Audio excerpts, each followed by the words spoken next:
Steel, the so-called backbone of America, is suffering. The credit crisis has hit the industry hard. Steel plants across the country are hanging on till the new stimulus package kicks in with its over $100 billion for building things like highways, bridges, and power grids, and its promise to get workers back into their hard hats. The package Congress passed this week includes a Buy American clause that the steel industry fought hard for. It says any infrastructure project paid for with stimulus dollars must use steel made in the USA and not cheaper imports. The whole purpose of your stimulus package, and it's the right purpose, is to stop the bleeding of jobs and to create new jobs here in America, not overseas, not in China, not in Europe. Dan D'Amico is the CEO of Nucor, the biggest steel maker in the United States, with 18 plants all across the country, including this one outside Blytheville, Arkansas, along the Mississippi River. Plant manager Doug Jellison told us Nucor has revolutionized the way steel is made. So what is this stuff? It could be old barges, it could be from, old buildings. This stuff is like, old barrels, or you'll see some wheels. Instead of using expensive iron ore to make steel, Nucor uses mostly scrap. Anything with steel, like crushed cars or old washing machines. We are the largest recycler in North America. Over the last 5 years, this plant, like the U.S. steel industry as a whole, saw its profits soar. By mid-2008, Nucor had hit an all-time high. But then things changed overnight. Just went off Just the side off a cliff. You went from feast to famine like that? When the credit crisis hit, the water shut off. The flow of money shut off. It was like dominoes, boom, boom, boom, boom. I've never seen anything like this, and no one else has in our lifetime. That was in October. Clients from home builders to car makers simply vanished. Up till then, the plant was on all cylinders with tons of scrap cooking round the clock 7 days a week. It's too hot. Curiously, they call this a mini mill, though there's nothing mini about it. It's a mini mill because they use a jolt from electrodes in a small furnace instead of heating a huge one with coal. It's not quite fireworks, but it's Well, you'll see fireworks in a minute.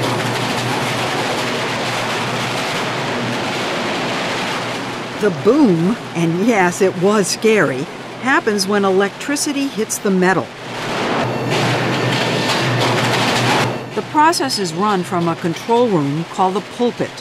The operator raises the temperature to nearly 3,000 degrees and pours the witch's brew into a cauldron. That's the steel? That's the steel. Wow. The cauldron is transported to something called a caster runout, where the molten steel is molded and cut into beams. So this will go into the bridges and the buildings. This is it. This is steel. Mini mills can make steel more cheaply than it used to be made, more quickly, and more efficiently. We can literally start and stop our process like you flip a light switch on and off. So we can run full out, and then if the order's back off and we need to shut down, we just turn the light switch off. And since October, that's what they've had to do. The phones just stopped. The phone just stopped. Nucor's employees watched helplessly as the number of new steel orders plummeted. It just kept dropping and dropping and dropping. How far down did it get? Did it go to zero? One week we actually had a negative. That week we had negative sales because of the cancellations. Christmas was coming around the corner, guys were planning, and it just died. Just boom. Boom, all at once. These mounds of scrap usually clear out in a week, but this apocalyptic landscape has been sitting here just like this for months. Other steel companies have dealt with the slowdown by padlocking plants and sending workers home. Have you closed any of your plants? Not one plant is closed down? No. Instead, the plants are running at 50%. Facilities look like ghost towns. And yet, while well over 25,000 steelworkers have been laid off around the country, not a single worker at Nucor has. That's the big difference in us sitting here and you interviewing some other steel company. because when we go through the gate, we don't have to worry about losing our job. Which isn't to say they aren't feeling the pain. With all of Nucor's plants non-union, the salaries of its more than 20,000 employees are tied to productivity, and productivity is now half. Tell us how much your pay has been cut from, say, a year ago. 50%. 50%, wow. About 50 to 55%. It's about where I am, about 50%. That's where I'm at also, 50%. Now they're dipping into savings, delaying retirement, cutting back on everything, from food to the collection plate at church. Jeremy Davis, a coal saw operator, was making $87,000 a year. It's bad. You've set your bills, you've set your lifestyle around what you're making. Right. And so when it's cut in half, first thing you have to do is start asking yourself, where can I make cuts? We don't go out to eat no more. We cook at home. We eat peanut butter and jelly and ham sandwiches for lunch. As opposed to the caviar you were eating. Exactly. No, we was eating turkey. As tough as this is, guys, we'll come through it better than anybody else. No, times are tough. In pep talks, the employees keep asking, when will the tough times end? Is it more than a year from now? A lot depends on the stimulus package, and I hate to rely on the government to do these things for us. But the reality is it's that bad and we have no choice. It's not the first time steel has turned to Washington.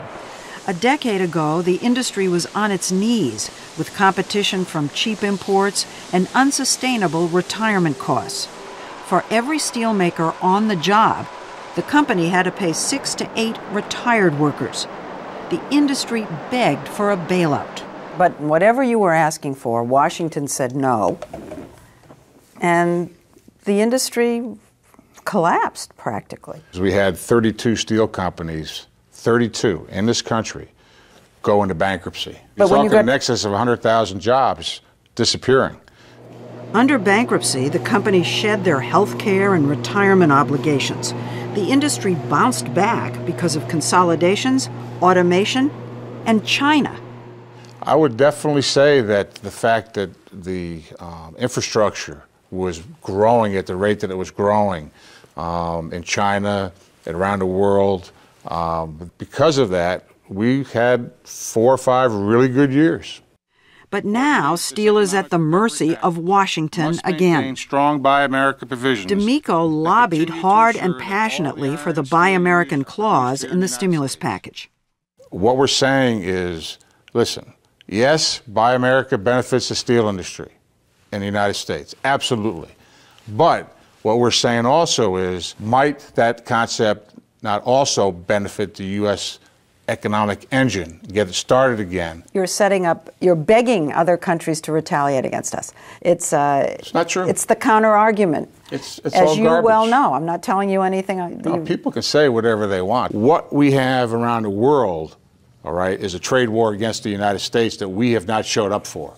You know what? You are a protectionist. No, I am not a protectionist. Well, you sound like a protectionist. Not in the sense of the tone that you're using. Okay? Sounds like it. I am a person who says there's no such thing as free trade. Free trade is an academic luxury the real world doesn't enjoy. If you want to study it at Harvard, study it at Harvard. It doesn't work in the real world. It has no application. For the United States to turn significantly inward and protectionist at this time would be like pouring gasoline on the recessionary fires that are burning. Jim Owens is the CEO of Caterpillar. He worries that Buy American will end up costing more jobs than it will protect. Most of these are exported. Yes, this is a 777 truck. In our mining truck line, this is one of the smaller trucks. This is a 100-ton truck. This is one of the smaller trucks. Let me just show everybody the scale here. This is one of the smaller trucks. How much of your product is sold in the United States versus the rest of the world? If you got right down to new machine and new engine sales, it's roughly 75-25. 75 outside the country? Yes. Caterpillar made $16 billion last year by selling its heavy excavators and dump trucks overseas. Because of the worldwide recession, Caterpillar recently announced 22,000 layoffs. It's another company desperate for the infrastructure portion of the stimulus package. But it's also counting on other stimulus packages in China, South America, and Europe. That is, unless they retaliate. If we have a Buy America clause, other countries are going to have a Buy China, Buy Europe, Buy Brazil clause, and they're going to discriminate against our exported products. Look how thick this blade is. Wow, this is just this is one huge hunk of steel. 75% of the steel in Caterpillar trucks is American-made.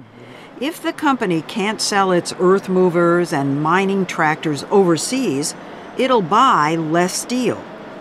Jim Owen says that not only his workers, but steel workers will be hurt by Buy American. If some of these other countries look upon it as a hostile act, and we're talking about China and Russia. We are the largest consumer in the world of Chinese-made products.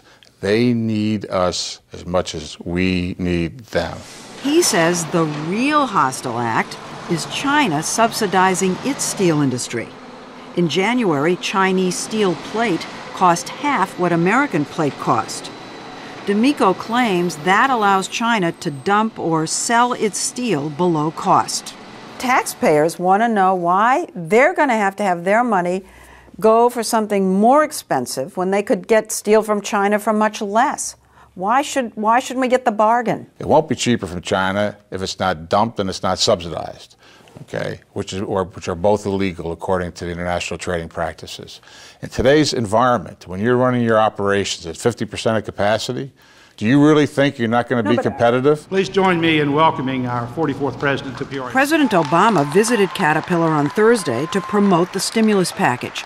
But Jim Owen said that even with the stimulus, he may have to lay off more workers before seeing a turnaround. And he told us any gain from domestic spending may not be enough if Buy American triggers a global trade war.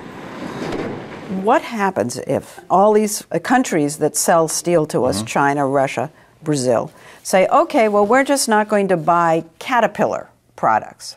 We're not going to take in John Deere products. We're not going to take in GE products. The only trade war that's going on is being waged on us. And when you don't hold people accountable for playing by the rules they agreed to have access to your market, you're basically saying anything goes. That's garbage. That's baloney. The American people won't stand for it. The Buy American clause mandates the use of American-made steel unless that violates U.S. trade agreements. So steel from Canada and Europe can be used, but steel from major competitors China and Russia will be locked out. Dan D'Amico at Nucor is a happy man.